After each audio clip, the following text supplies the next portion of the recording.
j'espère que vous allez tous bien. On se retrouve dans une nouvelle vidéo qui est super, hyper, méga importante. Comme vous pouvez le constater par le titre, c'est pour les étudiants qui envisagent poursuivre leurs études en France.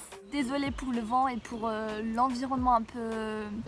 Alors, je vais vous dire dans cette vidéo des choses que j'aurais trop aimé savoir avant de venir étudier en France. Je vais vous dire dans cette vidéo des choses que je connaissais pas sur la France. Je vais me concentrer plus sur des choses négatives. Du coup, c'est des choses que j'ai découvert pendant ces 3 ans, depuis que je suis là. Et c'est très important que je partage ça avec vous.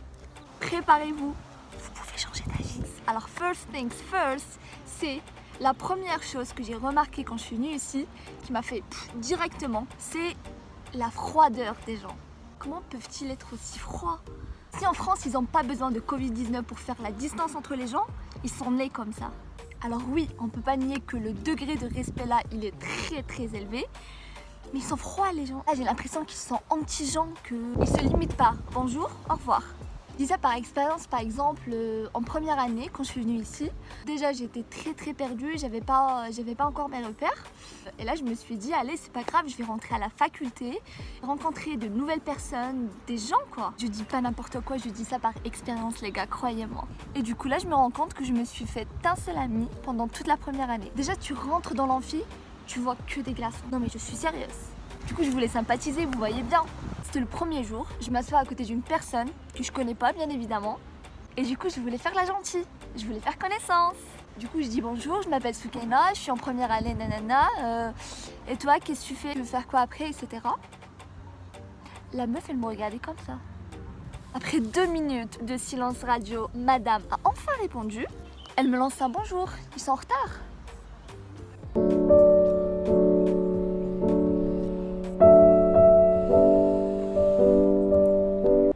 Du coup, depuis ce jour-là, à cause de cette fille, je vais plus vers les gens. Je suis restée solitaire toute l'année. Déjà l'ami en question, il m'a parlé, miskin. Il se sentait seul, hein, tout comme moi.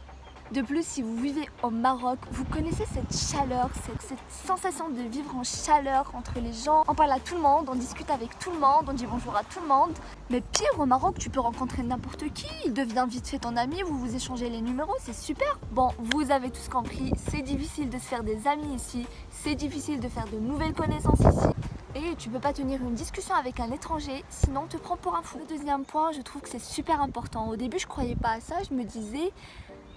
mais non, c'est juste pas possible. Je parle du racisme. Alors oui, je suis d'accord avec vous, ça existe dans chaque pays, ça existe dans chaque société et c'est vraiment malheureux. Je comprends pas ces gens-là qui pensent de cette façon, mais ça existe. Avant que je commence de parler sur ça, je mets les points sur les yeux, je généralise pas. Je dis pas que tous les Français sont comme ça, c'est juste l'expérience que j'ai eue et que certains de mes amis ont eue. Du coup, ne prenez pas ça en premier degré, on est plus là pour rire. C'est très drôle, mais les pires moments qui me sont arrivés, c'était pendant la première année. Du coup, c'était pendant ma première séance en salle de sport à l'université. On devait faire des duos, ok? Du coup, le prof, il nous a demandé de faire un groupe de 2 personnes. On est d'accord, on ne se connaît pas, c'est la première fois qu'on se voit. Du coup, je tourne la tête, je regarde les gens en train de se regarder entre eux. Vu qu'ils ont un peu peur des gens, je me dis, alors sans perdre du temps, je fais hop et je choisis la fille qui était à côté de moi. Je lui dis, du coup on vient ensemble? Elle me répond oui, bien sûr. Du coup on s'est sympathisé. Il était gentil, hein, très gentil. Jusqu'au moment que je lui dise que je m'appelle Soukaina. Soukaina. Alors écoutez bien ce qu'elle me fait sortir. C'est un prénom arabe? Et bien sûr je dis en toute fierté, oui, je suis marocaine. Juste le temps pour se préparer et faire notre réchauffement. Je me retourne et je vois la fille qui était censée être avec moi avec une autre personne.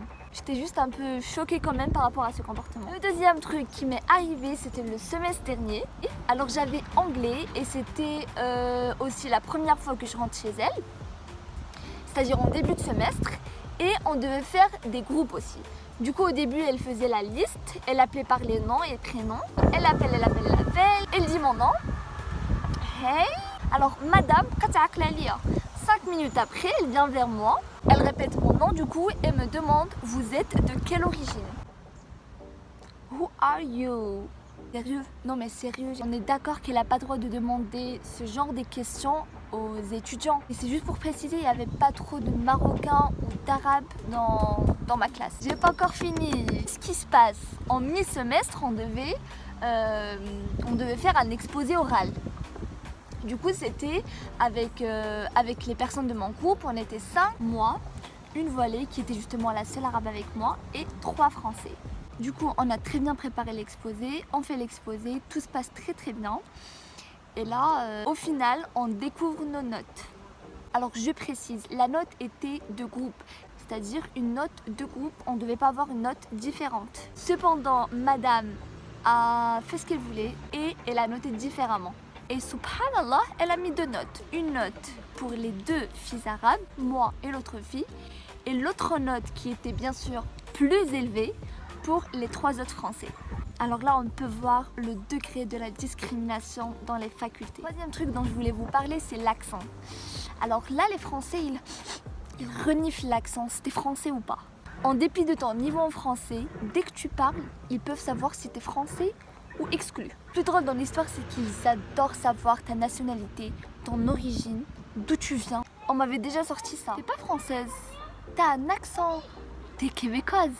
Tu ressembles trop à la cousine de ma belle-sœur. Vous avez le même accent. T'es italienne. Plein d'autres. L'autre point qui est super important et que j'adore et ça me manque énormément, et je pense qu'on le trouve de partout en Afrique, c'est, vous voyez les petits, on appelle ça comment? Bref, vous m'avez compris, c'est les tout petits kiosques où on vend des petits gâteaux ou des beignets au chocolat. On le trouve de partout dans la ville, devant la plage, etc. Sachez que ces petits vendeurs ici sont interdits. Alors si je ne me trompe pas, il y a une petite exception dans le sud de France où tu peux trouver ça. Le point suivant n'est pas pour les amis véganes, c'est quand tu décides de venir ici et continuer à manger de la viande halal. Oui, parce qu'il y a plusieurs personnes ici qui viennent et qui s'en foutent de manger de la viande halal ou pas. Mais je parle en particulier de ces gens qui braves et qui me l'ont halal.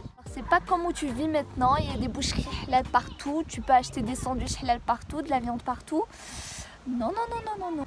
Là, soit t'es chanceux, t'es super chanceux et t'as une boucherie halal devant toi, soit tu voyages dans l'autre bout du monde pour acheter un bout de viande. L'autre truc dont je voulais vous parler aussi, c'est pendant les concours ou les recrutements. Sachez qu'en France, il y a un quota pour les étudiants étrangers qui s'applique soit pour l'admission dans les universités ou la réussite dans les concours, ou aussi être accepté dans des sociétés où vous pourrez travailler.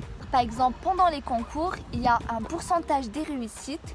Et parmi ces personnes qui vont réussir ces concours, il y a un quota pour les étudiants étrangers. Je dis n'importe quoi, par exemple, seulement 15% de ceux qui vont réussir le concours sont des étudiants étrangers. L'autre point qui est super important, c'est le permis. Si vous voulez passer votre permis, passez-le là-bas. Ici, c'est super cher. Après, si vous voulez gaspiller votre argent, je vous conseille de le passer avant de venir en France. Sinon, ça sert à rien. J'ai commis cette faute parce que je savais pas. Quand j'ai eu mon bac, je suis venue en France, j'avais pas mon permis. Et puis en rentrant l'été suivant au Maroc, je l'ai passé. Ne faites pas pareil, passez votre permis avant de venir en France. Puis, si je me trompe pas, vous avez droit de changer votre permis en permis français en condition que votre permis, c'est-à-dire que vous passez votre permis avant votre première arrivée en France. Donc même si vous préparez votre bac par exemple ou votre licence, essayez quand même de vous inscrire dans une auto-école pour avoir votre permis de conduite avant de venir ici. Enfin, on close cette vidéo par le beau climat qui fait tout le temps en France. Très chaud, le soleil est toujours présent. Si vous êtes une frileuse ou un frileux comme moi, en hiver, vous devez compter du mois d'octobre jusqu'à juin. On est juin là. Vous allez porter 3 doudounes, 2 pantalons, 4 chaussettes. Je suis sérieuse. Et la vie est chère ici, c'est-à-dire le pain c'est plus 1 dirham, c'est 1 euro. Un sandwich au thon c'est plus 5 dirhams, c'est 5 euros. C'est-à-dire 50 dirhams. Voilà, j'ai terminé la vidéo, j'espère que ça vous a plu. Commentez très vite et dites-moi si vous voulez la deuxième partie, c'est-à-dire les choses que j'ai aimées, que j'ai adorées en France.